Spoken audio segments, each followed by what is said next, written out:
拄啊，咱献歌队唱的歌足好的，甲咱的题目嘛足合的。今日我要甲恁来讲这个祈祷告。我们要一起来思想这个祷告的主题。你喜欢祷告吗？你相信祷告吗？你有没有经历过祷告带给你生命当中很大的转变？有没有这样的经验？历代志这本书呢，多阿哥谈了这就歹读的哈，那名就歹读的。这一本呢，讲了一大堆奇奇怪怪的名字呢的书，其实它里面谈到很多次谈到祷告。有的圣经学者说，历代志是一本讲祷告的书。那我以前没有想过，那后来他讲了以后，我就觉得哦，好像真的里面提到很多很多跟祷告有关的经文。上帝使以色列人经历了很多的困难，因为他们不听话，他们拜偶像，上帝使整个以色列国被掳。但是上帝在他们经历到很多艰难的时候，上帝还是在怜悯保护他们。那很多人在经历过这个上帝的回应之后，他们在祷告，在困难中去祷告，他们经历到上帝的回应。所以我们如果说历代志是一本讲祷告的书，你可以仔细去体会一下，里面藏在很多奇怪的名字当中呢，就提到祷告的事情。我们今天为什么我要请大家先从第5节那些很奇怪的名字开始读起？如果你跳过去了，你就会漏掉在这些非常隐藏的这些，在这个家谱，这些很难念的家谱当中呢，它隐藏了一些很宝贵的祷告的记载在里面。其中第一个我们发现的就是亚比斯的祷告。亚比斯这个名字呢，它一开始是出现在犹大这个家谱里面。可是你仔细去看，亚比斯因老爸是什么人，不知道。我们只知道他被放在犹大的家谱里面，他跟前面第4节、第5节、第6节这些人有什么关系呢？那么不知道，不晓得他跟这些人有什么关系，所以他的背景我们不清楚。我们不知道他到底谁是他的直系的前一代。那我们只知道亚比斯是一个非常困苦的人，他的日子过得很不好。但是圣经呢，不是在讲一个很可怜的人的故事，圣经在讲的是，在这么多的困苦里面，最值得纪念的是亚比斯这个人，他会祷告，他不是只会去抱怨，或者是没法度，就是一天过一天，不知道要去哪里。亚比斯他在困苦当中，他来祷告。那这是我们基督教信仰非常重要的地方。祷告是我们为什么要来信上帝一个重要的一个生命的活动。为什么要祷告？因为上帝会听祷告。如果这个上帝是九桃，拜了也没有用，上帝是渣桃，这样说对吧？插头，九头跟插头，你跟他祷告没有用，你别给祈祷下面。但这位上帝不是石头，不是木头，我们可以来向他祷告，而且上帝会听祷告。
砰，然后我们突然间停下来了。苦难可能会使我们不能够照我们年轻的时候的计划去进行，我们可能存了很多的钱，但是到一个年龄，我们的健康或者家庭发生一些情况，我们不能够再照原定的计划去使用那笔钱去生活了。我们可能会很沮丧，我们可能会看不到亮光。但是圣经告诉我们，无论你遭遇到什么事情，你没有来到一个绝路，上帝没有丢弃你，上帝没有丢弃我，上帝知道你在哪里，而且上帝愿意来帮助你。怎么样帮助呢？上帝希望你来祷告，而且来读唱这条歌啊，祈祷，接着祷告，上帝要来改变我们的命运。这是这个故事最重要的地方。亚比斯这个名字呢，它出现在犹大的家谱的副篇。犹大前面讲大卫、所罗门都讲完了，突然间又讲到一些我们不认识的人。亚比斯在这些非常犹大家族中的一个小小的家族里面的一个小小的地方。犹大家族出现过非常多显赫的人，很多大的名字，像大卫、所罗门，甚至于呢，还有迦勒这样一个从外族加入到犹太人的以色列人当中的人。亚比斯这个名字在整个犹大家族里面呢，他显得非常的微不足道，他没有什么伟大的事情要让人家纪念的，他没有做过什么重要的，为国家做过什么重要的贡献。他父亲是谁 ？Who cares？ 谁管他父亲是谁？作者连圣经作者也不知道他父亲是谁。他父亲到底在哪里？是离婚了，是死了，还是去哪里？圣经也不在乎，也不想讲。他的名字是他妈妈给他取的，那这在犹太人当中也不多见，因为大部分的名字是爸爸取的。所以到第9节呢，圣经就讲了一句话说，亚比斯比他的众兄弟更尊贵。这不是在讲他原来的样子，这是在讲到他最后的结果。亚比斯他是他家最受尊重的人，这是他后来发生的事情，是结论。圣经把结论放到引言去告诉你，他后来有一个这样好的结果。他做了什么事情比他的兄弟更尊贵呢？不是因为他出身好，我们刚刚已经讲到亚比斯的出身默默无闻，不知道他是谁。不是因为他后天很努力奋斗，哇，很认真工作存钱发财了，他翻身了。他的尊贵，亚比斯的尊贵是来自于一件事情。什么事情？祈祷。他借着祷告，使他的人生的命运呢被翻转过来。他的妈妈给他起名叫亚比斯。他妈妈说：“因为我生他的过程很痛苦，到底是生产的过程痛苦，还是生下来以后，因为这个孩子带来很多痛苦，我们不太清楚。但是无论这个痛苦是从哪里来的，这痛苦不是亚比斯造成的。”也不是他的妈妈造成的，这不是他们的错。但是呢，这个痛苦却从他出生的时候开始，一直延续到他长大的时间。他自己带给人痛苦，他的妈妈、他的母亲也生活在很大的痛苦当中。他的母亲为什么给他取这个名字呢？他的母亲经验到很大的痛苦，这个我们叫他妈妈叫亚妈妈，你猜不？亚比斯嘛，亚妈妈。亚妈妈是她希望给她儿子取一个名字，给他取这个名字呢，可以把痛苦翻转过来。他以为给他取一个好名字，把痛苦翻过来呢，他就会有好日子过了。所以在希伯来文里面，亚比斯啊，比斯 betet， 比斯啊，这个 tebet， 对不起，亚比斯呢，比斯的意思是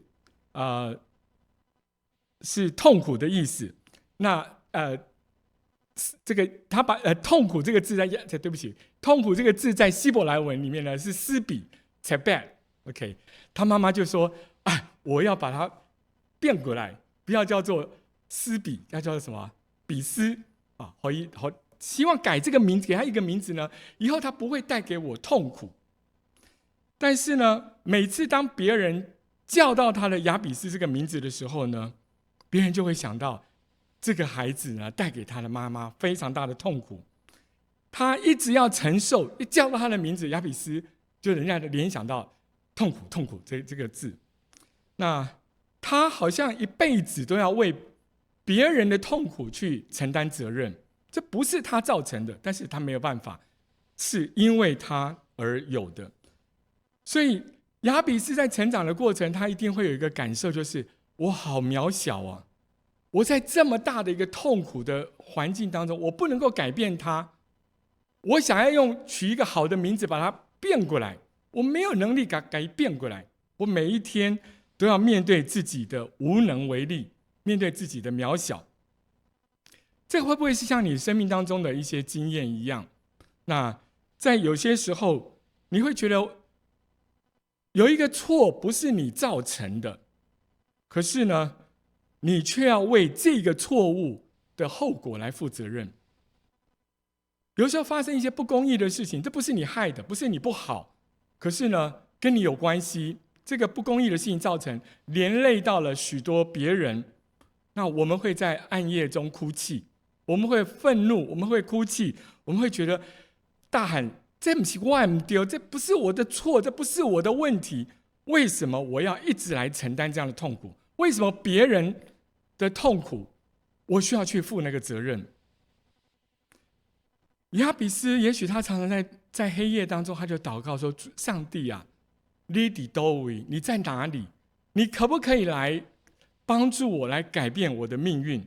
你可不可以来翻转我的命运？每次当别人来叫他的名字雅比斯的时候，就一再的提醒他：我是一个失败的人，不管我怎么样的努力，不管我要做了多少的事情弥补那个错误，我都没有办法改变那个痛苦的记忆。圣经说有一天，雅比斯祈求上帝，在英文里面呢，他的意思是说，有一天他的雅比斯求以色列的上帝说：上帝啊，求你赐福给我许多土地，求你与我同在，保守我脱离一切的灾害。上帝就照他所求的来赐给他。在前面第9节的地方呢，提到是他听见母亲呼叫他。雅比斯的母亲起名在英文里面是 called his name Jabez， 他的母亲呼叫他的名字雅比斯，让他联想到我要来呼叫上帝的名字。一样的是 called upon the God of Israel， 他的母亲叫他呼叫他，他想到我要来呼叫这位上帝，我要来呼求他，向他祷告。只有这位上帝，他可以在我的命运之上，他比我的命运更大，他可以来翻转我的厄运。我要来呼求那位比我的命运更大的上帝，所以他就来向上帝祷告，呼求上帝来翻转他的命运。雅比斯的祷告带有一种很特别的力量，他想要借着他的祷告，他的名字里面所带给他那种威胁的恐吓的力量呢，他借着祷告去把它 counteract， 把它翻转过来。借着祷告，我要去抵消这个名字所带给我的一些威胁、一些恐惧的特征。雅比斯就祷告说：上帝啊，甚愿你赐福于我，扩张我的境界，你的手常与我同在，保佑我不遭受艰难，不遭受患难，不受艰苦。他说：上帝啊，求你来扩张我的境界，求你与我同在 ，be with me and not bring me pain， 请你与我同在，不要带给我痛苦。这个祷告里面他求了3件事情。第一个，他说：主啊，求你来扩张我的境界，在我所住的地方，跟那些犹大家族那些有钱人比起来，那些好的土地都被大卫、所罗门这些有钱有势的家族被他们占领了。我雅比斯只能够在这些人占了很多很漂亮的土地之外，在那个小小的缝隙当中求生存。别人都有最好的土地可以去耕种，我只能够在那个山洼那个小小的角落里面，两个山谷之间那个小小的绿地里面，在那里求生存。上帝啊，你可不可以来扩张我的境界，给我一个更适合居住的地方？上帝啊，求你的手常与我同在 ，with me， 不要 against me， 求你常常与我同在，不要让环境一直来跟我作对，一直在 against， 一直在抵挡我，使我没有办法活下去。第三个呢，他的祷告是：上帝啊，求你保佑我，不要遭受患难，不受艰苦。他的名字就是艰苦，就是苦难的意思，这个颠倒过来。但是呢，要改变命运，不是去改变名字，要改变命运要怎么样？要去祷告，阿们吗？不是借着去改一个名字，取一个好名字，我的人生就有好日子过了。他说：主啊，求你保佑我，不遭患难，不受艰苦。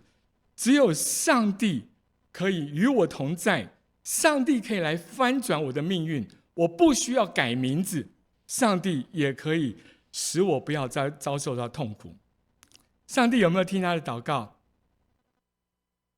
上帝有听他祷告。圣经说呢，最后一句话，上帝就怎么样呢？照他所求的赐福给他。上帝垂听他的祷告，所以他有了这一段经文里面的第一句话：亚比斯比他的兄弟更加的尊贵。他不是借着他的努力奋斗，不是借着法律途径，不是借着人的方法去获得一个更好的生活，过更尊贵的生活。圣经让我们看见一个小小的人物，圣经只给了他2节的经文描述他的一生，但这2节经文就够了，就非常的棒了。上帝让我们看见他是一个可以使我们的破碎的人生被改变的上帝，他会使我们在一个恶劣的环境当中，使我们可以看见盼望，可以活下去的上帝。所以上帝要我们写下这个故事，在历代志上里面呢，他要我们去学习亚比斯的祷告。我们不要把这个祷告呢无限的扩大到更多的地方，不要把他这个祷告用在寻求兴盛繁荣的事情上。我的日子已经过得很好，但是我很羡慕别人有这么大的房子，有这么好舒适的生活，所以我来用这个祷告。这个祷告不是这个用途的，这个祷告也没有要我们去强迫上帝按照我们的期望来解决我们的问题。这个祷告不是变魔术，这个祷告呢，不是强迫上帝要来医治我们，要医治我们所有的疾病。这个祷告也不能够限定上帝，请你在几月几号之前要解决我的问题。这个祷告的用途是，当我们在绝望中的时候，上帝可以使我们看见盼望，上帝使我们可以看见生命的意义，上帝使我们可以经验到上帝爱我们，上帝永远没有丢弃我们。上帝他知道怎么样带领我们走出这个困境，他知道我们的日子过得非常的辛苦，非常的艰难，他知道我们的生命损失了很多很多的东西，他知道我们的情绪非常的抑郁，非常的忧闷。如果你的生命是在这样的处境当中，我们来学习，来向上帝祷告，好不好？我们来向上帝祷告，主啊，求你怜悯我。在教会历史上有一个非常简单但是非常有力量的一个祷告，叫做耶稣心祷。我们再有听过吗？主耶稣基督，神的儿子，怜悯我这个罪人。这个祷告是在主后300多年的时候，一直流传到今天1000多年的一个祷告词。每当我们在一个非常艰难的环境当中的时候，有时候我们连祷告的句子都祷告不出来，我们想不到一个最好的祷告的句子是什么。我们可以用这个耶稣心祷，英文叫 Jesus Prayer， 用耶稣心祷来祷告。主耶稣基督，神的儿子，怜悯我这个罪人。那你就会经验到上帝与你同在，上帝的爱可以拖住你，你不会一直往下掉，上帝大能的手去接住你，在你往下掉的过程当中，上帝的手去接住你，去保护你。所以我们一起再来用雅比斯的祷告，最后这一段话，我们一起来祷告好吗？那也可以用台湾话来祈祷哈。来，求你大大赐福我，想想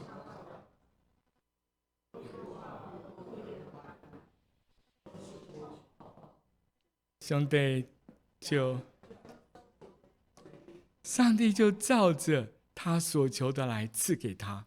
上帝做了什么事情，圣经没有兴趣再告诉你更多的细节。圣经只告诉我们一个结论：上帝就照着他所求的赐给他。因为他所求的不是一个过分的祈求，他是说：主啊，我活不下去，我没有路走了，求你搭救我，求你让我有地方住，求你让我不要这么的艰难，我不要带给我的母亲这么多的痛苦，我不要带给我周围的人这么多的绝望。主啊，求你救我。圣经说，上帝就使他比弟兄更尊贵，上帝答应了他的祷告。我们要不要试试看来这样祷告？我们一起来祷告。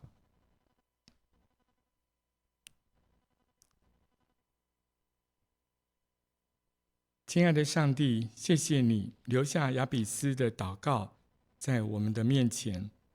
主，我们的处境可能比他更艰难，也可能没有他这么的艰难，但是我们来呼求你。主，当我们在绝望中，在痛苦中，在失败当中，我们来仰望你的时候，主啊，求你怜悯我们，伸手搭救我们，使我们脱离我们的困难。谢谢你，祷告奉耶稣的名，阿们。